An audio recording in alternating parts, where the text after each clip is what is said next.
So I asked people recently how much it costs them to fill up, and I got some staggering responses there on social media. So now I'm wondering, what kind of mileage are you getting? And I don't mean miles per gallon. How much mileage are you getting out of all of this misery, complaining constantly about the price you're paying for gas? You can get a lot of conversation out of this, as I found out on social media. But just like everything else is bigger in Texas, so is our right to complain about this. Because if you look at the last 6 years, we have consumed more gasoline than any other state, even California, which has millions more drivers than we do. We also go through way more fuel than combinations of states that have as many drivers as we do. So we are running up some pretty big totals at the pump, especially with these current prices. Now, if most of us had been asked late last year to put together our budget, we probably would not have set aside almost an extra $1 per gallon for gas money, but that's where we've been.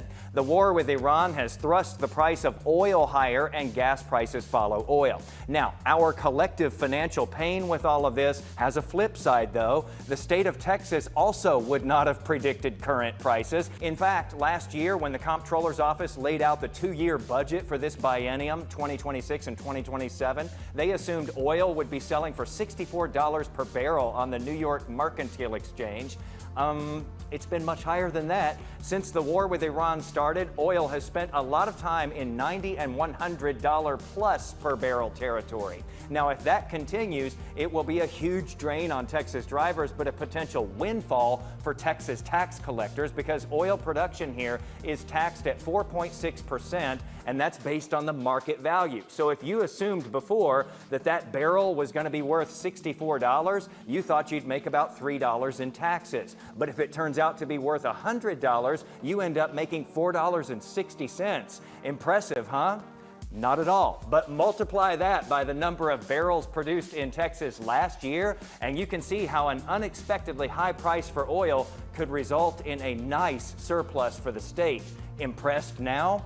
Of course, oil and the situation in the Middle East are both volatile, so we don't know that it will continue like this. But you can bet that budgeters and spenders in Austin will be looking at this. Of course, they'd need big production numbers to really run up any surplus tax collections. And one interesting note, the January oil output in Texas was the lowest number for a January since 2022, and lower than most of the months that we've seen over the last 4 years. The low February production will likely be revised upward, but this is something I'm going to be keeping an eye on.